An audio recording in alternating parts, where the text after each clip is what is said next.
Assalamu alaikum. Walaikum assalam. How's it going? Pretty darn well. And we're talking about Eid because the weekend just passed and we celebrated 3 full days of Eid. Yeah. Friday, Saturday, Sunday. And even Monday, the kids were allowed to wear their best Eid outfit. We're still talking about Eid because this whole month is pretty much Eid, right? Eid fests are happening way into the weeks of Eid afterwards. And, something I'm seeing a lot on social media in regards to parenting around Eid is how are kids feeling about Eid, right? This year I haven't seen a lot like, oh, here's a craft or here's a food to make with your kid or stuff. It's just like, what's the feeling that kids are getting around Eid? Excitement. I mean, that's what you would want, but like you have to do something to create excitement. Like I think that's like the gist of the social media chatter that I see. Yeah, when I was growing up, I was excited to get some money and then buy the latest PlayStation game that was going to be like $60. So that's about how much I made every year as a 9-year-old. $60, that's not bad. But did you really get excited every Eid? Like you were just like, yay, or what? Like, Yeah, I was excited. I was excited to make some money and get some gifts, but I was also kind of dreading wearing my traditional clothes. I don't know. They always why? You kind were of like in New York and Chicago, like everybody already wears that clothes. Well, what's the dread? yeah, I don't know. Maybe inferiority complex. Went to public school and there weren't a lot of Muslims there, but yeah, a little bit of dread around wearing my traditional clothes. I would say for sure. And I got excited about Eid because we grew up in a small community and we would have to go to Cleveland. This is an hour and a half away for Eid prayer. And as I remember calling every night that night before Eid, like, is it Eid tomorrow or not? Because we really had to make a trek. Like we had to wake up so early to take our showers, get ready, and then do the actual drive. And I feel like 85% of the time we missed the prayer, and then it was like 2 rows of people who were so late they got to pray like the fourth Jama. Now they plan for that, but they didn't used to. It was just 1 and 2 prayers, right? And then I get to see my friends from Sunday school who are still my good friends. So, like as a elementary school student, or as a middle schooler, as I a would say high that's like schooler, what late are we talking? elementary into high school, like younger than that. Late elementary into high school, so like fifth grade into 12th grade. Fifth grade into like 11th grade, Okay. yeah, we would always get together. We would go to the same masjid, and then like we'd do that traditional hopping from like one Yeah. friend's and then another friend's, and had brunch at one auntie's. Yeah. And sometimes there were those drag moments where you're just like, oh, none of my friends are here at this house, and you're kind of like, okay, I only can eat so many shami kebabs, a little bit bored. And but it was still like fun for me to like dress in my nice clothes. I think there was a period of an age where it was just like boring, but until you went to your friend's house, and sometimes it's like, oh, we didn't get to go, and that was annoying. But because the drive even itself, and my uncles lived with me, so there was always a little bit something happening. Oh, this time my grandma's with us too, or sometimes we would go to Michigan even if it was on the weekend and stuff. And so I do think there was like excitement, um, and it was more just like the people. I think that's what made it exciting. Like I don't actually remember getting too much money, honestly. And maybe because I don't care about money, as you all know, like that's not my thing. But like I think those people. Yeah, definitely. I mean, if I think about fifth grade up until high school, that's when you really start fasting. Yeah.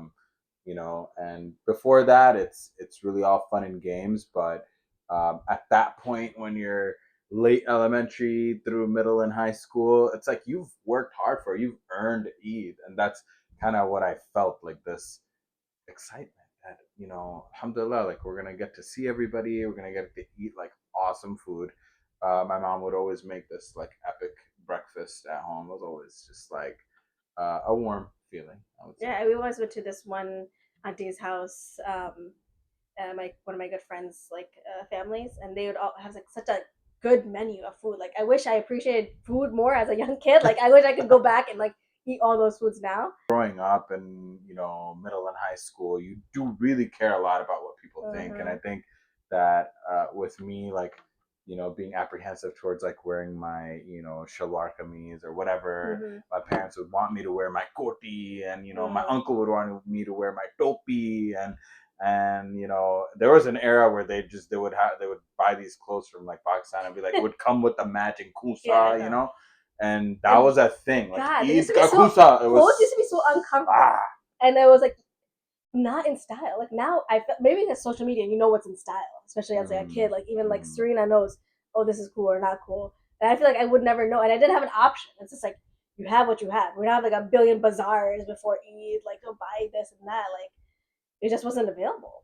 Yeah, I mean, I don't know. I wasn't really looking at the fashion aspect of it. I just wanted to be comfortable, and I was just maybe just a boy. I don't know. Yeah, I didn't exactly. really care too much about what I was wearing, but obviously, all the women in the family were like, all about the ironing. And the thing is, like, my dad too. I saw him like as I was growing up on Eid, he'd wear the same white thobe, and maybe he'd switch out to a crispier, Yeah.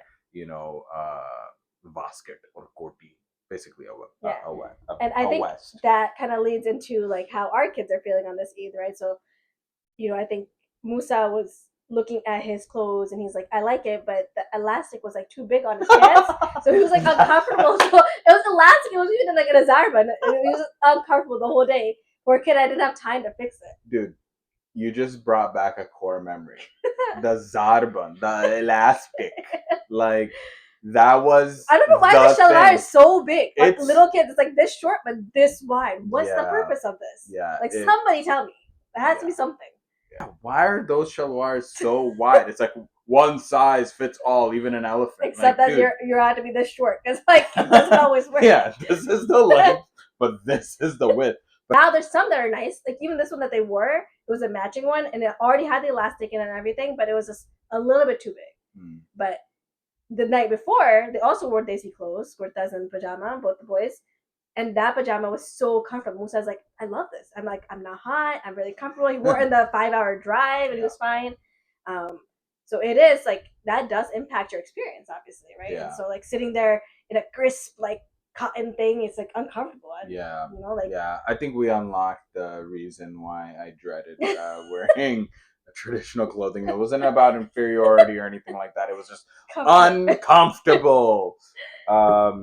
So yeah, that's a kind of a feeling that I got on Eid. If I go back to my core memories, I'm like, yeah, I'm excited. I'm also pretty uncomfortable. Yeah. But I think clothes. This is so funny because I liked for my kids to not think so much about clothes. Like even this year, Serena was very much like, "Oh, my clothes are so plain," even though they're brand new and they're actually I liked them a lot. And by the end of the whole day, she's like, "Oh, I liked it." Yeah. But leading up to it, she was very like, "I want something else. I want something else." And now just thinking about it, like, wow, that does play an impact of your experience of like being excited to like wear something you like in the morning. Yeah. Right? Like, you know what that reminds me of? Like first day of school, right? Yeah. So I would like if I think about like my first day of school in high school, right? Like fresh Timberlands, crisp jeans, and my I don't know Janko extra large T-shirt and like my fitted cap. I was like, man, that's what you wore to school. Yeah, not even ninth grade, but high school I started going to Islamic school, so of course I had to look like a waiter.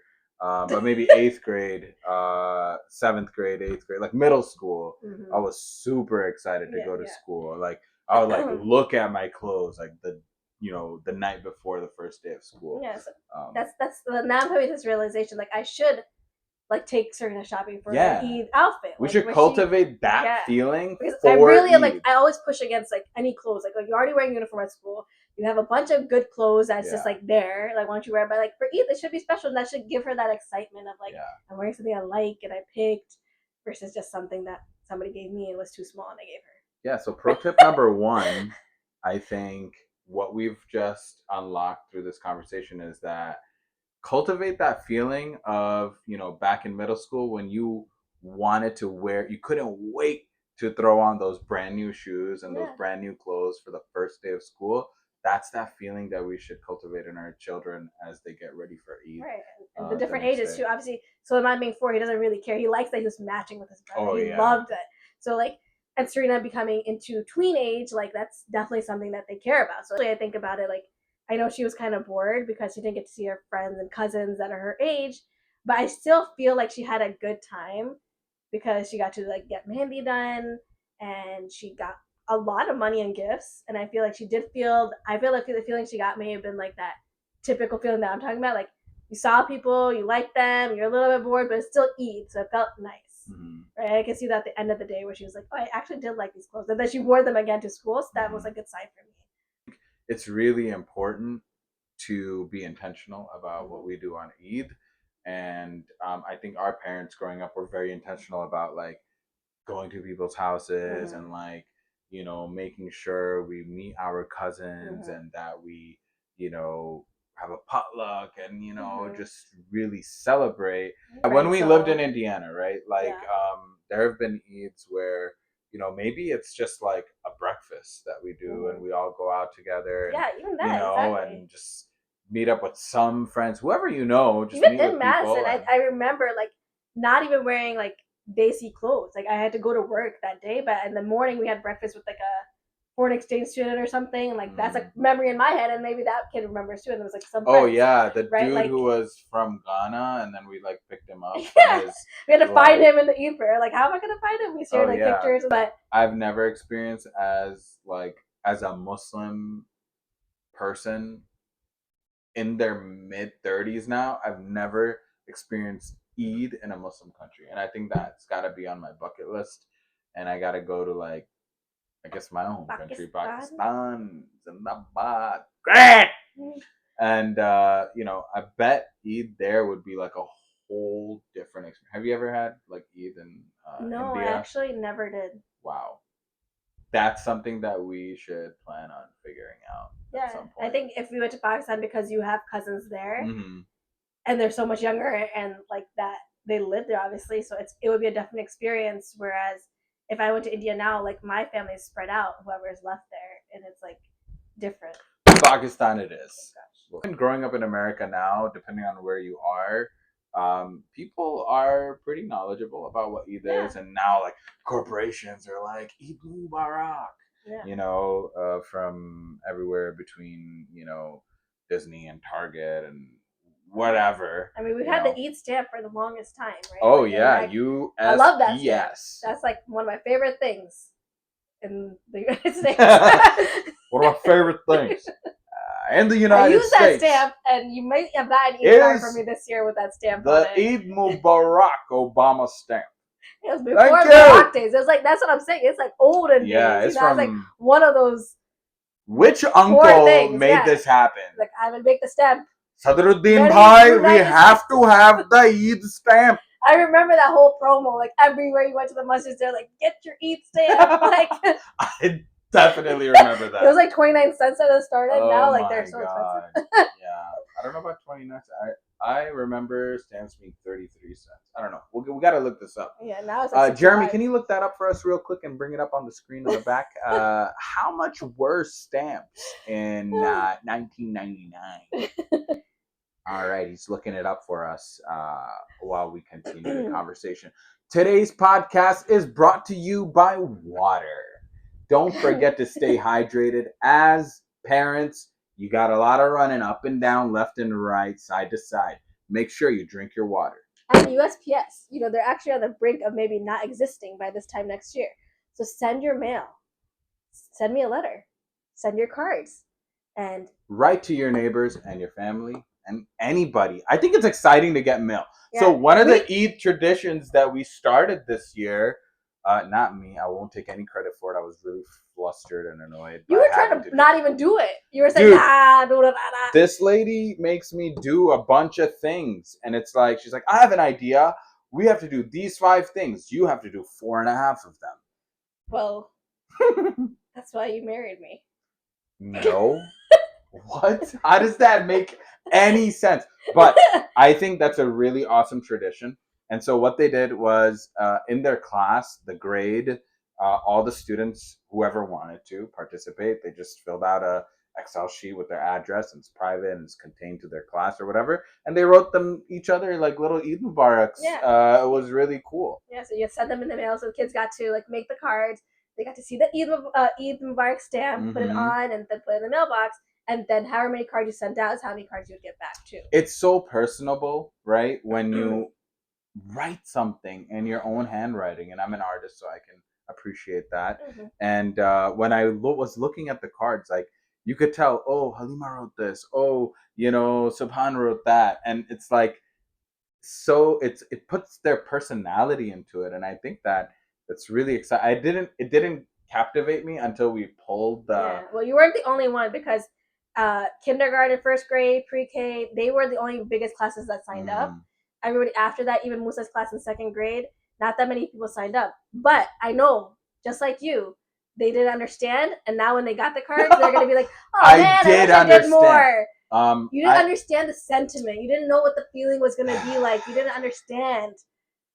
I don't know why, but it happens to be often that people don't understand my vision and my intention at first until I do it or it happens, and then like, okay, next time. So just trust me, guys. Just trust me. To be honest, I gotta give it to you. 100% of the time, I don't want to take action on your ideas, and 110% of the time, I'm like, I'm so glad I did it. So you heard it from me, folks. Listen to your significant other. It goes both ways. Don't. Yeah, for sure. I eat my vegetables because of you, and I did not fight that. Wow. I have 5 children, ladies and gentlemen. Please eat your Brussels sprouts. Trust me. You can make them honey glazed with a little bit of salt. I like vegetables. I just need somebody to give them to me. True. So that's what we're here for. We want to nurture those feelings of, you know, going back to think about your Eid when you were younger. What was it like? Leave us a comment. Tell us some of your traditions. We started some little, traditions of our own, and I think they are very, very meaningful. To be honest with you, I love that we get to raise Muslim children, and we thank our parents for raising us the way that they did, because they really put Islam first. They put our deen first, and they really celebrated our wins. I remember celebrating my first fast, and they threw a party. As soon as I memorized the 10 surahs, there's a pizza party, ice cream sandwiches, after memorizing my first juz, after every little milestone and achievement was celebrated, and that brought excitement, that brought motivation, that built community. And now we're here today, 20 years later, cultivating even better experiences for these children, and they're super confident. One of the things that I was very proud of is our kids, our whole family, credit to you for this one, knocking on our neighbors' doors and giving them iftar, and telling them about our faith, but really just introducing ourselves as neighbors, and hey, this is how to contact us. I mean, there was an ice storm a month ago, and we didn't know anybody, and we're in a new city, but alhamdulillah, we knew some people through my work, but it's totally different to know your next door neighbor and to share something with them and to let them know that you can count on me. And that's really the essence of being a Muslim and growing up Muslim in America. You're just 1% of the population, and you're often struggling with openly identifying as Muslim. And for sisters, mashallah, you guys are visibly Muslim and always Muslim, and there's no way around it, right? And it's the men have to be a little bit more brave, I would say, since we don't have to wear hijab or anything. We should be at the forefront of introducing ourselves and talking to people, not just about Islam and what is Islam and this is my culture, this is my tradition, but just hello neighbor, nice to meet you. And it starts so young. Serena's been seeing it since she was at least 2-3 years old. I remember being in one of our old apartments in Madison, and just having the neighbor in front of us, who I think is still friends with me on Facebook, and our next door neighbor, and she saw us give it, and so in her head, it's just that's a default we do. Why haven't we done that yet? Ramadan's almost over. We still haven't sent our iftar to our neighbors. And in my head, especially being in Texas, I had that from the social media that I see, I was hesitant. I don't know who's going to open the door and what their experience with Muslims is, or their stance on things. But alhamdulillah, everything was good. I didn't want to push that on our kids too, that we should be scared or thinking. Of course, they're smart about it. We went as a group. And the funniest part is when you ring a bell and there's 31 dogs barking, or dude, we should not have done this. We should not have done this. Let's just leave a note at the doorstep and bounce. But yeah, I think that's an amazing tradition that we've done in the past and we continue to do.